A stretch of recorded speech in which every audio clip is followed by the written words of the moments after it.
Good morning. My name is Jerry Weinstein, and my wife Marty and I have been coming to this fellowship for over 30 years. And we've been involved in just about every aspect of fellowship life and activities. So I'm very honored today and proud to share what makes this place so special to me. So how do I do that in just a few minutes? Well, someone on the Facebook Tao and Zen community site page recently posted something that resonated with my deep feelings about this place. And so let me quote, because it really sums it up so well. Could it be that the majority of wise spiritual masters on our planet right now are totally unacknowledged and unknown? They don't write books, read seminars, do Dharma talks, or gather students around them. They could be auto mechanics, farmers, postal workers, young mothers, grandmothers, grandfathers, aunts, uncles, sales clerks, artists, unpublished poets, street musicians, scientists, truck drivers, nurses' aides, elementary school teachers, and of course, young children. They are the patient, loving, wise, and joyful beings who we meet in our lives. Now, shortly after I reshared this on the MUF Facebook page, my friend Al Chu summed it up best, I think, by posting, "It could be any one of us or every one of us." And it is us. I look at you this morning and I think about what we do here on Sunday mornings, upstairs and down, and what you do during the week as part of this community and the wider world, and I say, absolutely. I do see those patient, loving, wise, and loving spiritual masters, if you will, among us.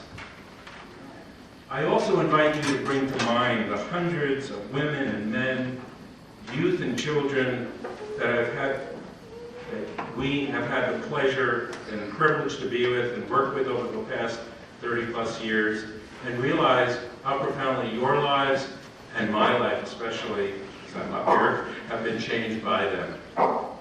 And lastly, and perhaps most importantly for this morning, since we are talking about our future, I invite you to think about the people who we have yet to meet and who will come here.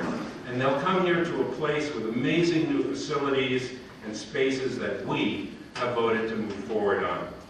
The next generation will bring their gifts of patience, love, wisdom, and joy to us as we receive their gifts.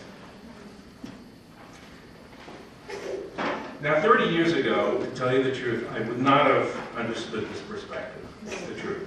At that time, and I'm going to use this verb very sharply and advisedly, I came here to inoculate myself and immunize my children from the things about organized religion that we didn't like.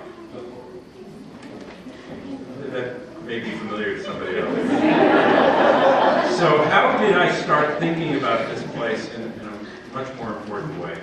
Well, a lot of ways. We don't have enough time, frankly, but I'll point out a couple. One turning point for me early on was when I was both a participant and a leader in Sunday morning services. What really struck me was the willingness to be vulnerable of people sharing their life stories of transformation. It not only surprised me, because the people I was dealing with before that wasn't really part of that, but it was also enlightening and ultimately inspiring to me. Most importantly to me, it opened a door for allowing me to do the same thing in my life.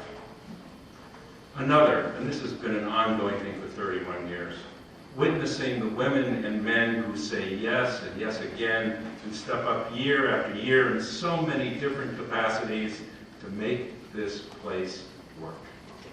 People who go above and beyond again and again to get it done. The fun stuff as well as the not so fun stuff. And the last one, and also very meaningful to me, is the experience of leading a covenant circle helped me to develop personal spiritual practice to look for the gifts and sparks of divinity, yes, divinity, and possibility in everyone I meet. Not only here at MUF, but outside as well. So, to sum up, I came for inoculation and wound up with transformation. It doesn't get much better than that. So on to the capital campaign. I believe strongly that we owe it to ourselves and to generations to come to not only sustain this amazing liberal religious vision that we have in this community that embodies it, but to expand its reach to the next generations of adults, youth, and children. They will benefit from our gifts of love, wisdom, patience, and joy, and give us their gifts in turn. As I have, as you have, and we will continue to do so. Please, please consider what this place has given you, and will continue to give you. And as you decide in the coming days and weeks how generous you can be to make our vision come true. A new generation of spiritual masters are coming our way. Let's make this place right for them. Thank you.